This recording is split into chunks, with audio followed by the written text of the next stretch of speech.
Ambrose noneno yiero mokalo 2022 kan bende ne kanisa wuok motegno ne chal ka gima ne giyiengore konchiel e wechego mag siasa. Bi paro ni en gima kare mondo kanisa okaw chung kisiasa. Mano ka nitie jotelo moko mane ginyalo dhi magi lemgo kanyakla to moko ne giluongo nyaka gi nyinge moko ma ok daher mana mondo mi aluonge wang' jowi kae. Diponi kanisa nodwa dhi marach kinde siasa to ere chumunjo be nigi kawo mondo mi kata kopo ni weche tek to pod gintiere kod nyalo mar kwero maricho ma joka ok owinjo ni wan kodu to koro winjo be nosirowa to koro sani tutamoru yie gi pachwa. Iparo nade? Kenya waka en piny moger i wach Nyasaye. Kidhie katiba marwa laini mokwongo wacho ni we the people honoring the God of all creation. Sasa majatelo boro donje telo tineno komako muma osingore e nying Nyasaye. Obed ja Hindu, obed ja Kristo, obed ja Muslim. Omiyo spirituality is part of us.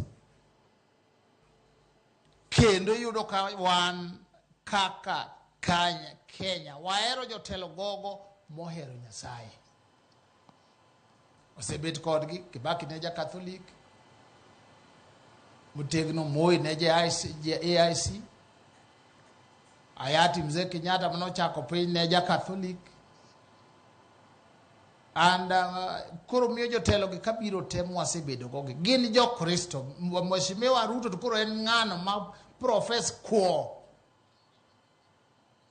Omiyo ng'ama daro telo kopo no dhie kanisa olemo kanisa mano onge rachne. Jo kanisa gi bende gin jo mag ombulu, gin jo ombulu ka. Kendo onge ng'ama gi kwede mamiyo yudo ka kata mna koro weche manyo wuok gi. Weche gi wuok ka president nyodhi e kanisa mar Catholic, oko ja Catholic. To nyodhi lemo kuro kendo dhi kiene. Seche moko dhi ang'o e Anglican, seche moko dhi ang'o e AIC, seche moko dhi e Roho Maler, seche moko dhi e Polo Piach, seche moko bo osedhi nyaka Nomia. Omiyo ka jotend kanisa bedo yiero no oyo diere yiero wan wachung' kama mane ber demokrasi moloyo moko wuondore e bwo mesa. To e piny ka to gibede gi yiero wadwani ji te yiero kata ka yiero no wuok marach kuna ka to unu yiero ka to an ayiero ka. Omiyo gimiwajo ni kan ne jotelo moko bed an awuon to kane rachne.